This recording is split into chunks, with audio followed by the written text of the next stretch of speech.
honesty, there isn't anything left to say. I'm not going to pretend otherwise. There's nothing left to say. The alleged sports franchise that you follow just gave you the finger. I can't think of a more delicate way to phrase that. They just gave you the finger. Good morning to you. Good Tuesday morning from Dublin, Ireland. I'm Dejan Kovacevic of DK Pittsburgh Sports. This is Daily Shot of Pirates. If you happen to be into either of the two teams in Pittsburgh that actually care about winning, that care about their fans, I also offer daily shots of Steelers and Penguins in the same place that you found this. I would highly encourage you to give those a try if you haven't already. The Pirates pretended to announce that Don Kelly was having his contract extended yesterday, even though literally everybody, including Donnie himself, knew he was going to be extended, knew he was going to continue to be the manager. I've been telling you that for months. But what I'd also been telling you for months was that Ben Cherington was dead man walking. I used that term multiple times. And the reason that I used that term, and I shared this with you as well, again and again and again, was that I had heard from everybody all the way to the top that they were immensely dissatisfied with his performance. They were dissatisfied with some of the things he was saying in public. And it wasn't just the principal owner, the chairman of the board, who felt this way. Remember, there are minority owners as well. Repeating, it was everybody all the way to the top. And yet they kept him. They hid it in like the 9th or 10th paragraph of the press release announcing Kelly's never needed to be announced extension. Because you're stupid, that's what they think, and you're not going to pay any attention to this. There was a statement in the press release from Bob Nutting, and that's as far as anything would go from him because he didn't even bother to show up for the press conference that, I don't know, they were pretending somebody wanted to see. All they did was find a way, they think, to get you off their backs as it relates to the GM. And you know what? Maybe they did. Maybe they did. Maybe everybody just gets mad today over Nutting's cheapness, the lack of a salary cap. I don't know. It's been documented 100 billion different ways how brutal this general manager has been at his job. And it had no impact. People were canceling their season tickets. They're still doing that. They're saying that they're done with the franchise. That'll probably persist. And nothing changes. Nothing changes. The owner himself, the principal owner, the chairman of the board, thinks this general manager was doing a bad job. He kept this general manager on this job. That, my friends, isn't about sports. That isn't about competing. That isn't about trying to win.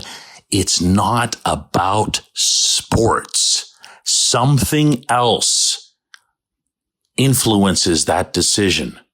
I don't know what it is. And honestly, at this point, I really just don't care. Want to know why?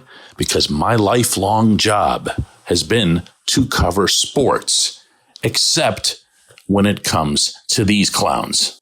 That's when everybody wants to know, how much money are they making? Who's doing this? Where is it being, reapportioned or embezzled or wasted?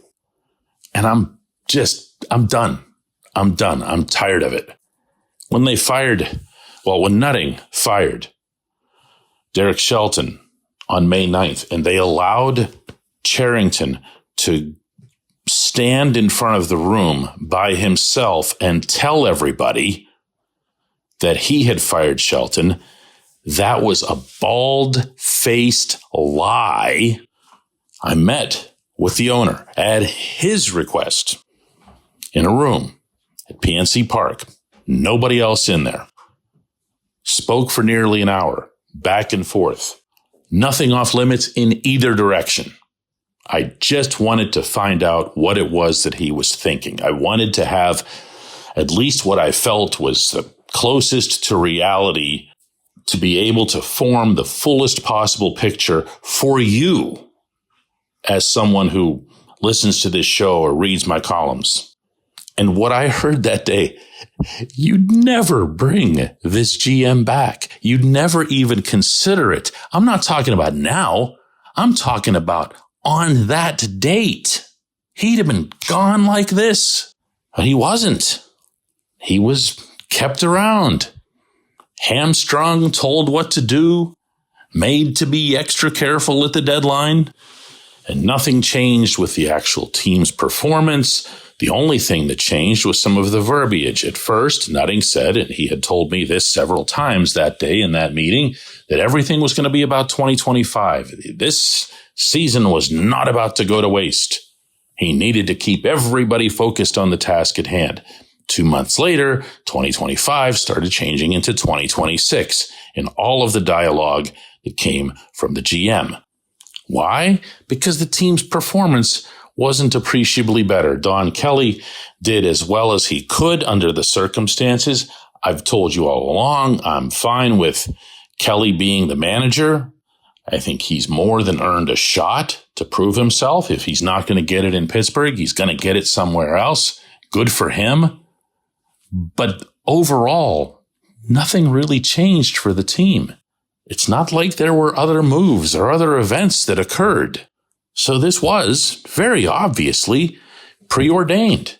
This was something that the owner was going to go through with unconditionally. Why? 2 more years on his contract? I mean, I guess that can be part of it, but he put $17.2 million into firing Frank Coonley, Neil Huntington, Kyle Stark, and Clint Hurdle, everybody all in one pretty much fell swoop back in 2019. $17.2 million. Now, I'm sure he recouped it in some other forms by keeping payroll low or whatever, but he did that and he could do that again. So I don't buy that it's 2 extra years of a GM's term. It's something else. And I don't know what, and I'm going to say this again, and it's no fun for me as a born and raised Pittsburgher. I don't care. I just don't care. When we come back, J1Q. If you're looking for a great dining experience, look no further than North Shore Tavern. Located directly across Federal Street from PNC Park, next door to Mike's Beer Bar, North Shore Tavern is Pittsburgh's home for steak on a stone. Enjoy your steak finished on a hot lava stone in front of you, where you ensure each piece is cooked to exactly your liking. Or try their rotating selection of entrees, hot sandwiches, salads, and burgers, all while enjoying the ambiance dedicated to the great players and history of the Pittsburgh Pirates all around you. Come see why everyone's talking about North Shore Tavern and steak on a stone. It's Gun Storage Check Week. Help prevent unwanted access to your firearms. No one wants their unsecured gun to be used in an accident, a suicide, or a crime. Use lockboxes, safes, and locks to secure your firearms. Learn more at gunstoragechek.org. That's gunstoragechek.org. Brought to you by NSSF, the Firearm Industry Trade Association. Hey guys, if you're planning to see a Pirates game, use the Game Time app to get your tickets. You can snag new ticket deals before anyone if you set it into app alerts. The app is easy to use, no surprise fees at checkout. You can see your seat view before buying, and you're getting legit tickets delivered on time. Now, if you're not much of a planner, you can get last-minute deals on tickets right up to the start of the event. Lowest price guarantee, or Game Time will credit you 110% of the difference. Download the Game Time app and enter the code DK Pirates in your app profile for $20 off your first purchase.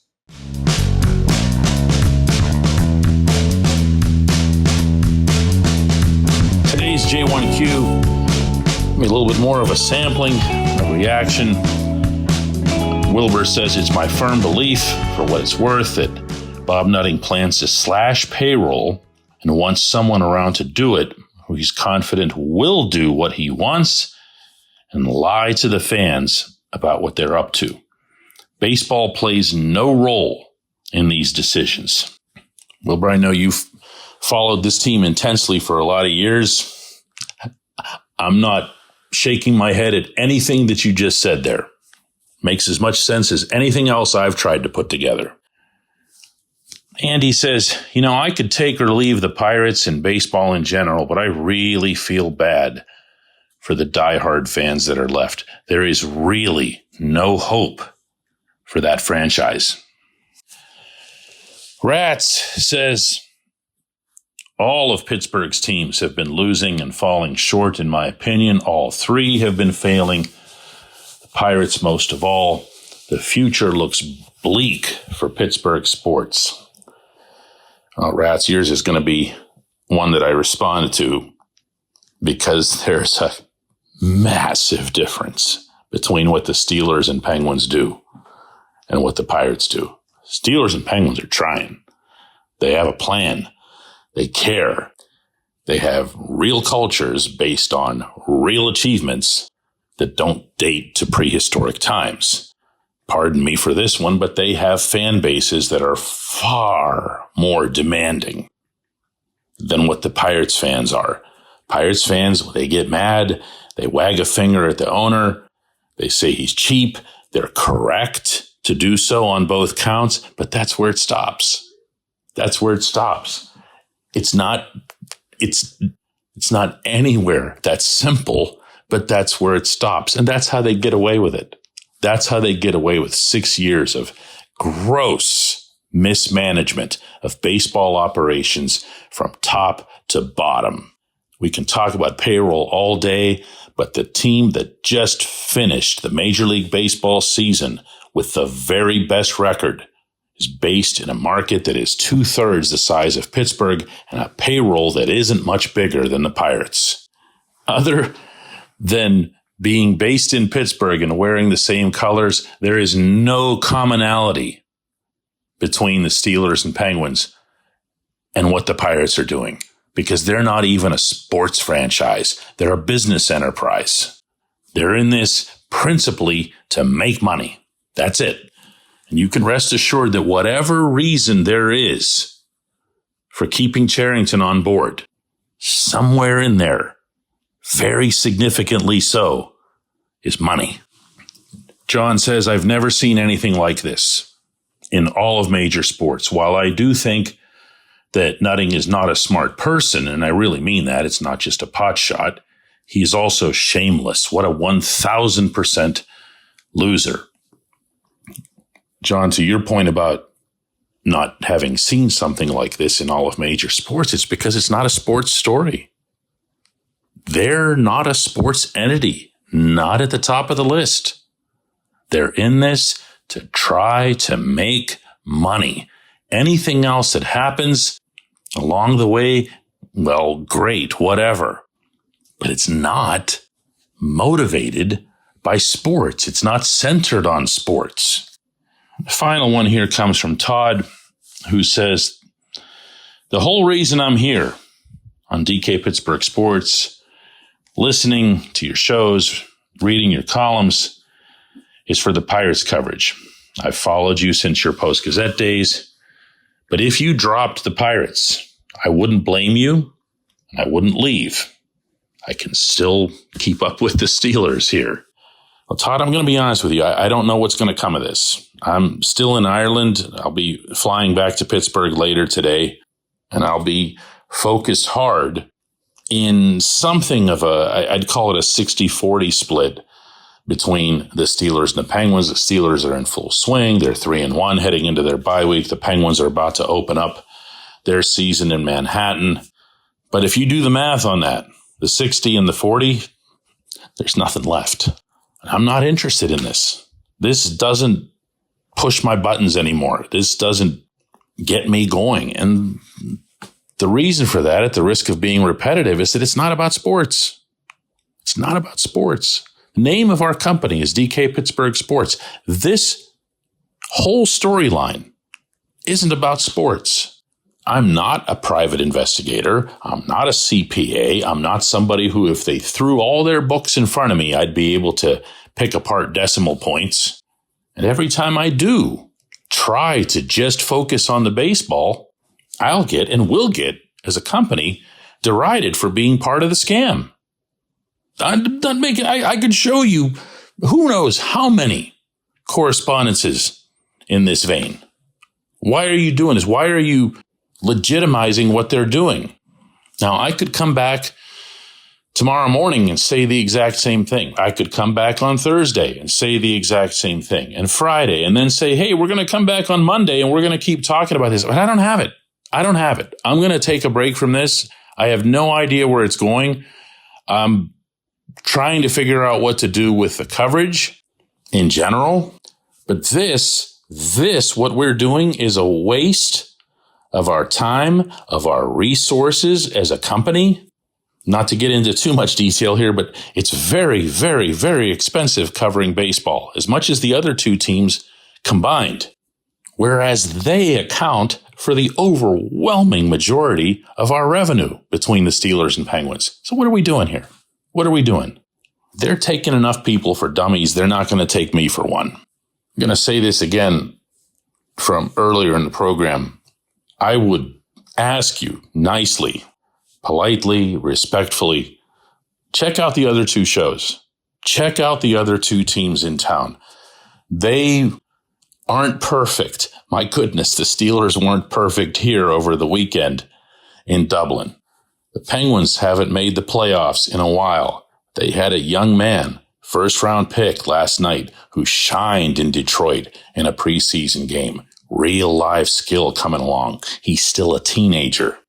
I can promise you that everything I've put into this show, I will put into those two shows. But what I'm not going to do is spend who knows how many months coming up just saying the same thing every day. And I'm not going to pretend that what's happening isn't happening. I appreciate you. I appreciate everybody who's been with Daily Shot of Pirates all along. And if you have anything you want to say, I'm not like nutting. I'm not going to go running and hiding from you the way he did yesterday. You can email me directly at dk@dkpittsburghsports.com. This is not me trying to sell you something. This is me leaving a door open for you to say what you're going to say. But this isn't going to be like the last time. This isn't going to be like May. I just don't have anything new to offer on this subject. And I am really, really, really done with it.